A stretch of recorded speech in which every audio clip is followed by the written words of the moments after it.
merci de nous avoir fait descendre dans les loges un peu plus au calme parce qu'en gros c'est ça y est, ça commence, c'est parti. Ouais. Alors ici on est au Rex. Alors, tout d'abord on va essayer de décrire un peu l'univers de cet endroit. Qu'est-ce qui t'a amené ici? Ici, c'est un peu le temple de la musique électronique en France. Alors, c'est un peu ma deuxième maison après l'Enfer à Dijon. Ce qui m'a amené ici, déjà, c'est Laurent Garnier, qui était résident au Rex. J'étais le premier DJ de province à jouer au Rex il y a une bonne quinzaine d'années.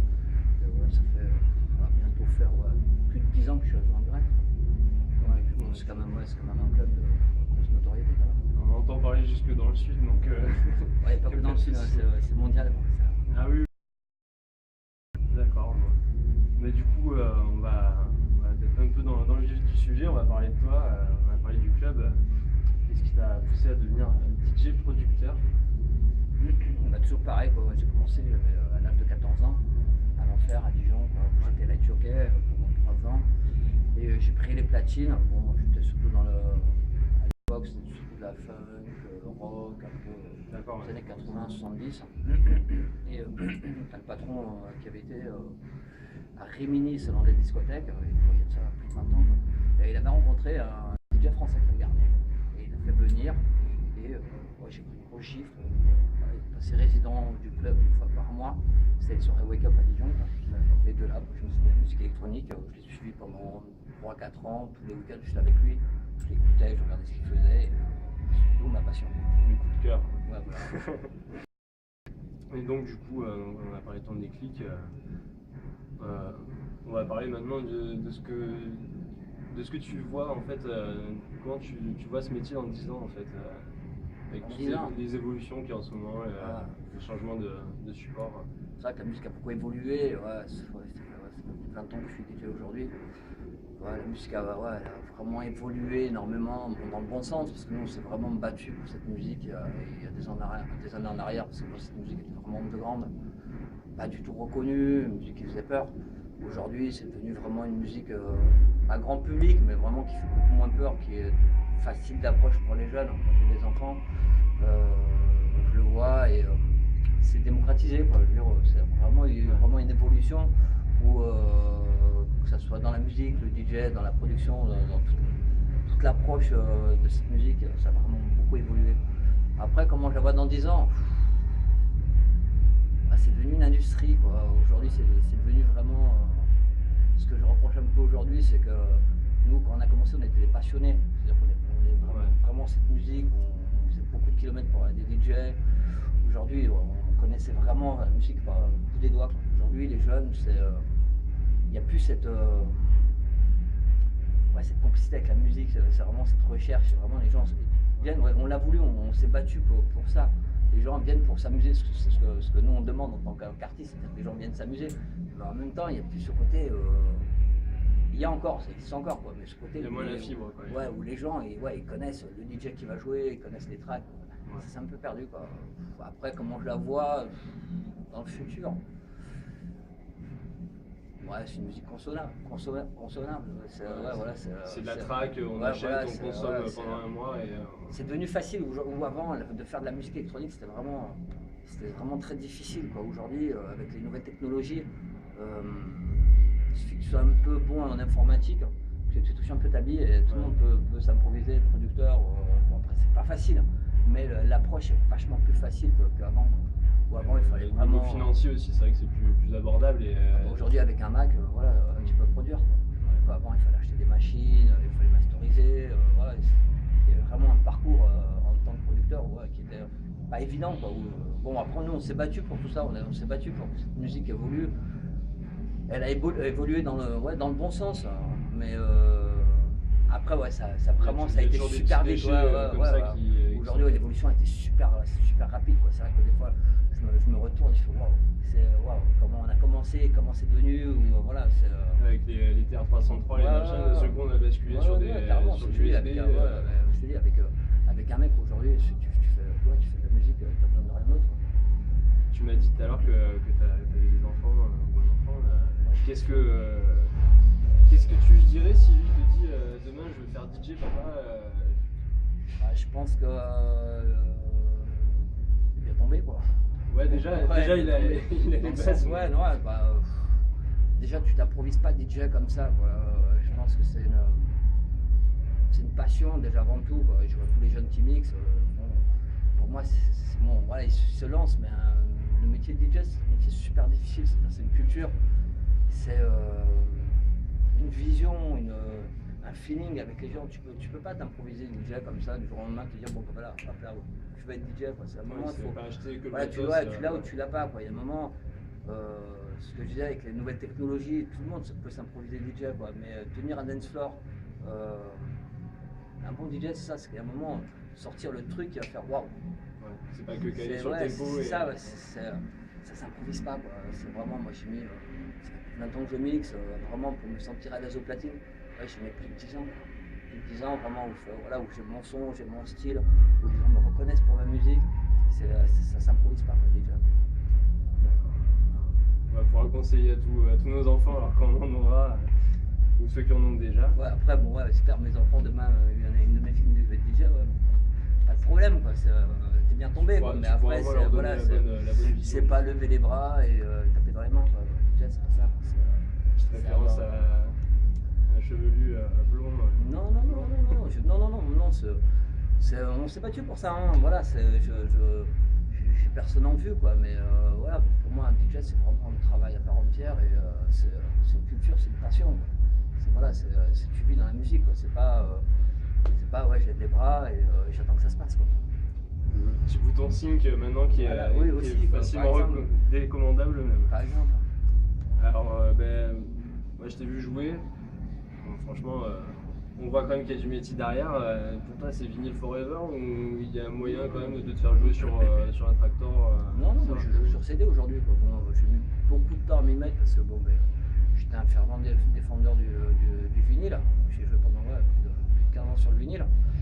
Le problème qui s'est passé, c'est que le vinyle, ça coûte très très cher à produire. Qu'est-ce que c'est un DJ? Un DJ doit être avant-gardiste dans la musique, c'est-à-dire que moi mon métier c'est de rechercher, vraiment de tomber sur des productions que waouh. Ouais. Et le problème c'est qu'en vinyle, il y a un moment je m'y retrouvais plus, c'est qu'à un moment il n'y a que les gros labels qui avaient l'argent, qui avaient le potentiel, beaucoup moins de sorties. Et à un moment je me suis retrouvé ici à jouer ici un jour avec des jeunes, je ne me rappelle plus que c'était. Et jouer de la musique, une techno, mais je fais, mais c'est quoi cette musique? Bon, moi, justement, c'est mon métier d'être au courant de un peu ce qui va sortir. Et là, j'étais dépassé. J'étais les voir, je me dis, ouais, voilà, c'est que du MP3, c'est des trucs, c'est des promos qu'on reçoit, des choses que, ouais, voilà, que des jeunes n'ont pas d'argent pour produire. Alors, ils se passent les tracks et tout. Et là, j'ai fait, ouais, je suis obligé, c'est vraiment un nouveau support. Tu es obligé, en tant que DJ, tu peux pas passer à côté, ou sinon tu passes côté trop de musique quoi. Voilà, peut-être même tes sets aussi perso, tu peux les voir un peu répétitifs finalement, parce que quand tu achètes des vinyles, comme c'est très cher. Non, mais c'est même pas ça, c'est que la musique après pour moi, c'est de mon point de vue à moi. Parce que bon, moi je voyage beaucoup et surtout pour acheter de musique, bon, j'allais à Hardwax en Allemagne, j'allais à Londres. Et après je me suis retrouvé, voilà, je retrouvais plus le truc où quand aujourd'hui je vais sur MP3, je reçois tellement de choses dans tous les styles que voilà, je m'y retrouve. Bon, c'est beaucoup plus de travail parce qu'il y a tellement beaucoup plus de sorties aujourd'hui, mais il y a un moment, voilà, quand tu déniches le track que tu vas faire, ouais, voilà, je l'ai. Et ça, sur le vinyle, j'avais un peu de mal à le retrouver parce que voilà, c'était que des gros labels, que des grosses bombes et que tout le monde jouait. Quoi. À partir de là, finalement, ça reste dans le même registre. Voilà, c'est ça. Quoi.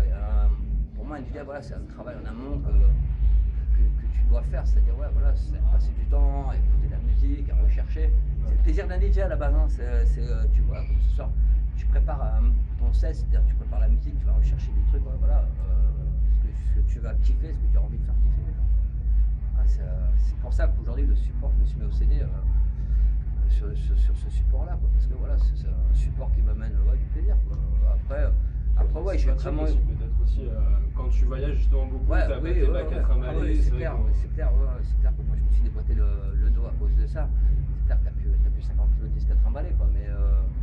Mais après, c'est beaucoup plus difficile parce que justement le support est tellement facile que je me retrouve avec 3, 4, 500 CD que je m'y perds aussi parce qu'il y a tellement de musique. Et il y a un moment, des fois, je me dis, j'en ai beaucoup trop. Quoi. Il y a un moment, quand tu te retrouves, t'as un set de 2 heures à faire, tu te retrouves avec, pour les retrouver. oui, c'est très difficile. Et tu les prépares toi tes sets avant, tu fais une présélection? Ouais, je les prépare, c'est-à-dire que je sais où je vais jouer, je sais à peu près le son que je vais jouer dans les pays où je joue. Bon, c'est un peu ma maison, quoi. Je sais à peu près ce que je vais jouer. Oui, après je veux préparer la musique. Le style de musique, je vais préparer le style de musique. Bon, après, je vais préparer une cinquantaine de CD, 60. Bon, après, il y en a beaucoup plus, quoi. Mais bon, sur ces 50-60 que je vais préparer, je sais qu'il y en a au moins de 30 que je vais jouer de là-dedans. Après, comment je vais les jouer, où, quand, comment, à quelle heure, je sais pas. Tu peux pas préparer ça. C'est le feeling. Ouais, autant tu peux préparer le premier. Et encore, quand je dis le premier, parce que bon, voilà, tu dois avoir, dans ton histoire, tu dois avoir un début et une fin. Tu peux préparer le premier en disant bon, je veux commencer par ça. Ouais. Mais après le deuxième, troisième, c'est pas possible parce que voilà, le DJ qui va jouer avant, tu sais pas ce qu'il va jouer. Ce que tu as préparé, parce qu'il y en a beaucoup, je sais aujourd'hui qui préparent tout avant, mais c'est pas possible. Parce qu'il suffit que tu aies préparé un set soft en techno et que le mec avant il va envoyer, tu vas vider. C'est ça qui est passionnant dans le DJing, c'est qu'à un moment, tu peux préparer, tu es obligé de toute façon de préparer ton bac avant de la soirée, mais après quand tu arrives à la soirée, autant tout ce que tu as préparé, mais c'est autre où le DJ qui a joué avant toi, il a joué tous tes tracks, tu vois, ouais. Ça m'est déjà arrivé, quoi. Et c'est ça qui est passionnant, c'est-à-dire il y a un moment tu arrives au platine, il faut voir qu'est-ce que je veux faire, et c'est ça. Il faut réagir, et justement c'est ça un bon DJ, voilà, le vrai DJ, c'est ça, quoi. C'est vraiment, tu peux pas t'improviser DJ, quoi. C'est-à-dire, tu peux pas arriver, tout est prêt, tout est calé, c'est pas possible. Il y en a beaucoup qui le font, mais pour moi, c'est pas des DJ, c'est des pouces galettes, c'est pas possible. C'est un DJ, c'est une vision, c'est une culture, c'est pas préparé, c'est impossible. C'est pas possible. Ok. Non. Alors, du coup, on va parler un peu justement, t'as navigué de partout, on va rôder un peu de partout dans le monde, et la question que tout le monde se pose, est-ce que la France est vraiment techno dans l'âme, ou est-ce qu'il y a d'autres pays quand même, selon toi? Je pense qu'il y a l'Allemagne qui doit faire partie du truc. Mais... La France pendant des années a été le blason techno. Ouais, la France a été, il y a quelques années en arrière, c'est un des meilleurs pays. Je pense que tous les DJ qui venaient jouer en France, qui fait aujourd'hui. Si, il y a des régions encore comme le Sud, Marseille, Paris, mais la musique s'est diversifiée. Aussi bien les gens à Paris aujourd'hui, c'est la house, la minimale, mais il y a une époque, la France, c'était vraiment, le truc, c'est qu'on avait un public de fou, c'est vraiment un public de connaisseurs. Tu faisais un peu en platine, tu te faisais siffler. Et ça, pour un DJ, c'est attendu au tournant, quoi. Après, non, des pays... Pour toi, si tu devais choisir genre un pays représentatif de ce courant encore qui tient encore le flambeau... il y en a beaucoup, beaucoup. Le Japon, c'est un truc de fou, quoi. Là, derrière moi, j'étais en Colombie il y a 15 jours. C'est vraiment de fou aussi. Tout ce qui est Amérique du Sud, c'est vraiment, ils ont le groove, côté latin de fêtard, quoi. Ils sont chauds, ils aiment bien. Le Mexique, l'Allemagne aussi, mais l'Allemagne c'est un peu plus froid, quoi. C'est vraiment, c'est les Allemands, quoi. Moi j'adore jouer en Allemagne aussi, hein. Mais on a une vision justement de l'Allemagne fêtarde et tout. Ils sont des fêtards, mais après c'est pas pareil, quoi. J'adore jouer en Allemagne, quoi, mais c'est vraiment de ce côté, c'est l'allemand, quoi. C'est vraiment comme la voiture, c'est carré, quoi. C'est vraiment le truc, tu vois les Allemands, c'est moins festif, tu vois, ils s'éclatent, hein, mais tu vois en Amérique du Sud, c'est les plombs, quoi. Ils sont plus expansifs. Que les Allemands, attention, moi je suis dans des endroits en Allemagne, c'est un plaisir de jouer là-bas. Mais voilà, j'ai plus un pensant sur l'Amérique du Sud. C'est plus joyeux, c'est plus festif. Après, c'est le côté aussi, c'est des pays super pauvres. Alors, dès qu'ils ont un truc où ils peuvent s'exprimer, c'est là, pour un DJ, c'est ce que nous on veut voir, quoi. C'est pas du peuple qui danse. C'est pas t'es pas au platine, t'as envie de voir les gens joyeux, de pas avoir un public blasé, quoi. Et l'Amérique du Sud, c'est surtout ça. D'accord. Alors, on a parlé un peu des labels pour les vinyles et tout. On sait qu'en ce moment, avec les téléchargements illégaux, ça rapporte plus. Si ça a rapporté déjà avant, est-ce que tu t'y retrouves encore, ou est-ce que tu penses que des labels peuvent encore apporter des choses? Sûr. Juste pour les soirées éventuelles, ou juste pour d'autres choses, je sais pas. Avant, c'était vraiment le vinyle, c'était comme encore aujourd'hui, tu avais des grosses références. Moi, j'étais chez FCOM, tu vois, chez FCOM, j'ai fait pas mal de gros labels. Aujourd'hui, ouais, quand tu sors sur un gros label, t'es content, quoi. Mais ça plus le même, après, c'est peut-être parce que pas du tout blasé, quoi, mais c'est comme si plus le même support, c'est plus consommable. Et, ouais, voilà, ou avant, par exemple, tu sortais un vinyle, le vinyle il tournait pendant 6 mois, 8 mois. Ouais. Aujourd'hui, tu sors, bon, je produis pas mal, quoi. Je suis sur des gros labels et ça sort et ça repart aussi vite. Tu vois, le truc, c'est que tu fais de la musique. Quand tu es en studio, tu dis, ouais, voilà, je tiens un truc. Quand tu le joues, parce qu'on joue toujours avant que ça sorte, et il y a une bonne réaction et tout. Et puis bon, aujourd'hui, il y a tellement de sorties, il y a tellement de production. Ouais, voilà, c'est du consommable jetable. C'est le truc, quand t'es artiste, ouais, ça fait un peu mal. Tu vois, le truc, c'est où avant, tu vois, tu galérais pour sortir, parce que bon, bah, voilà, c'est super dur. Mais quand tu sortais de la musique, t'étais content, parce que le truc, c'est voilà, ça tournait, les gens en parlaient. Aujourd'hui, des fois, tu sors des trucs, c'est des super bons tracks. Et tu te dis, mais putain, c'est passé à l'as, et tu te dis, mais putain, mais qu'est-ce qui s'est passé, quoi. Il y a tellement sur Beatport, sur les 4 patrons de Beatport, il y a par semaine 700 références qui sortent. 700, c'est énorme. Moi, par semaine, je reçois 200 promos. Et à un moment, sur les 200 promos, des fois, je suis obligé de les écouter, c'est mon métier, quoi. Mais il y a des fois, pendant 3-4 heures, j'écoute, je fais, mais il n'y a que de la merde, quoi.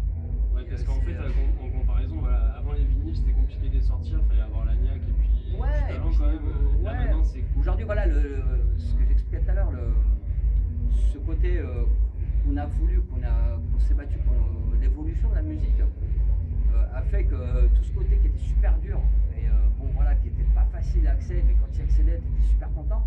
Aujourd'hui, cette nouvelle technologie te fait que si tu as 2-3 notions, ouais, tu peux produire.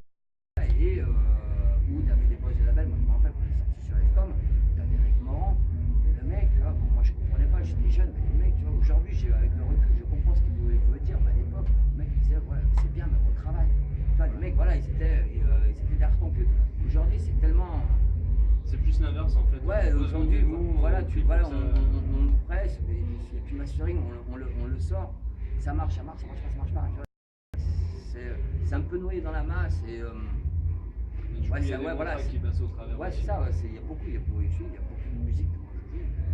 Les gens me disent, j'ai des promos, ça ne sort jamais, quoi. C'est tellement de musique. Et à un moment, c'est super difficile, quoi. Tu vois, moi, quand j'ai commencé, je savais jouer de la house, de la techno, de la trance, je jouais de tout. Je savais dire que c'est jouer de tout, quoi. Aujourd'hui, pour jouer de tout, c'est quasiment une mission impossible.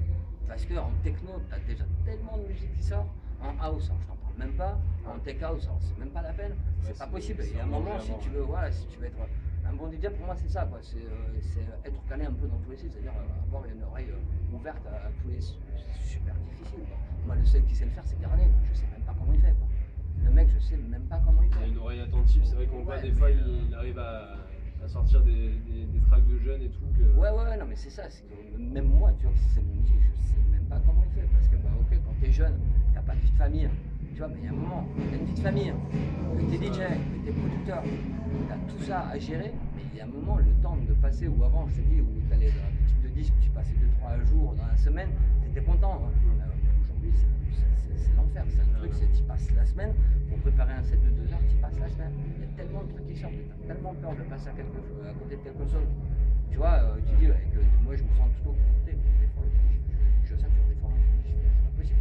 T'as l'impression d'écouter toujours la même musique. Et il y a un moment, c'est un peu cette âme-là qui s'est un peu perdue entre guillemets dans la techno, quoi. C'est que ça revient, mais c'est que voilà, ce consommable jetable fait que les gens se prennent moins la tête dans la production, quoi. C'est vraiment, voilà, c'est le kick, le charlet, le break, le machin, et il n'y a rien d'autre, quoi. Mais après, c'est super compliqué de faire la musique. Ouais, il faut qu'il y ait une âme quand même dedans, c'est intéressant. Et quand tu mets ton âme et que tu vois que ça s'évapore assez rapidement, c'est ça le truc. Et à un moment, c'est que même pour moi, des fois, c'est super dur de me mettre une machine, de savoir que tu as fait un truc et que ouais, c'est pas ça là, moi je pense pas que c'est pas ça là, c'est que c'est pas bon. Ouais. Tu vois, il faut aussi l'admettre, tu vois. Bon, après, voilà, je suis pas des matchs, je suis pas Garnier, je suis pas Carlox, tu vois, voilà, j'ai un nom, mais voilà. Mais il y a un moment, avoir la réflexion, ça fait tellement d'années que tu es là et tu te dis putain, wow, tu te poses encore des questions et surtout après l'évolution qu'il y a eu.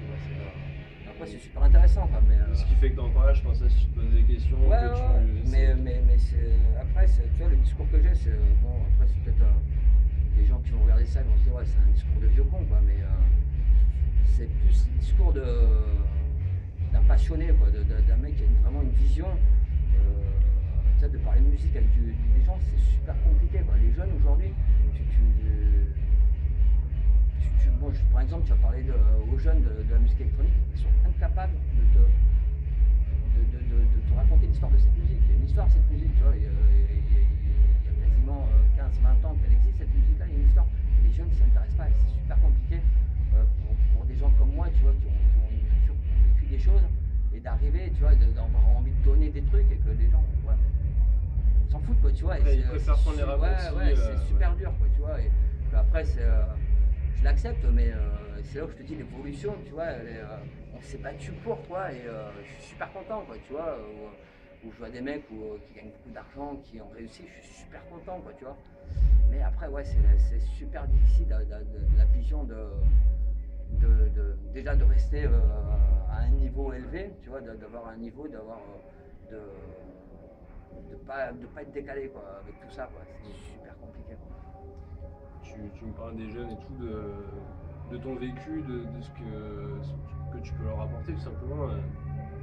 Si tu vois un jeune comme ça qui te dit, bon, je suis fan de cette musique, vraiment, et j'aimerais me lancer, toi, tu conseillerais quoi comme premier investissement, par exemple? Juste pour mixer ou pour produire, les deux. Mais moi, déjà, avant de se lancer, moi, je dirais, déjà, va écouter des DJ. Va écouter des DJ, va écouter ce qu'ils font, c'est comme ça que j'appelle.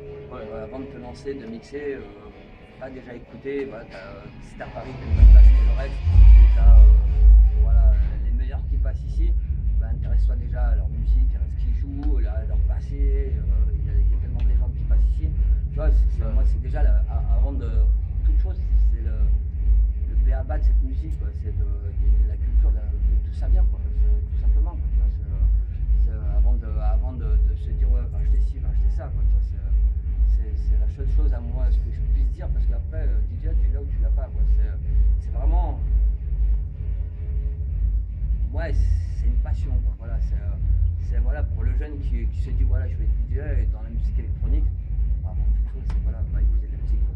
Va écouter de la musique, va t'instruire, quoi, dans le sens, va écouter, voilà, tiens, un tel DJ, putain, ouais, il y a le buzz sur lui, qu'est-ce qu'il a fait, qu'est-ce que c'est, ah ouais, c'est quoi son label, c'est sur nous, tu vois, c'est ça, quoi, tu vois, c'est le seul conseil que je puisse donner, quoi, tu vois, parce qu'après, voilà, après, dire, ouais, va t'acheter une table de mixage et de platine, avant ça, il faut savoir de quoi tu parles, quoi, tu vois, de qu'est-ce que tu as envie de faire dans cette musique, parce qu'aujourd'hui, la musique électronique, elle est tellement large, tu vois, déjà à l'époque, elle était déjà énorme, mais alors aujourd'hui, c'est tellement grand que, tu vois, et, voilà, il y a un moment, s'inspirer, c'est de tel artiste que tu vas écouter, tu vas kiffer, bah, tu vas écouter ses prods, ah bah de lui, après, tu vois, et après, oui, voilà, je trouvais avant, ouais, c'est surtout ça, moi, j'ai mis 10 ans, quoi, j'ai mis vraiment 10 ans, quoi, c'est parce que moi, je voulais faire dans la musique, quoi, pourtant, en 10 ans, ma culture, je l'ai, quoi, mais non, ouais, voilà, c'est la base de tout, après, tu t'improvises pas, DJ comme ça, tu vas encore moins producteur, parce que le producteur, ça vient, c'est avec, quoi, c'est avec, quoi, DJ c'est une chose, producteur c'est une autre chose, quoi. Aujourd'hui, tout le monde, c'est DJ. C'est presque une obligation de faire les deux maintenant, de toute façon. Non, c'est pas possible, quoi. C'est pas possible, quoi. Ben, voilà. Merci beaucoup en tout cas, Tony, de nous avoir accueillis, d'avoir répondu à toutes ces questions. Ouais, Dépassé vachement sur le temps. Ouais, non,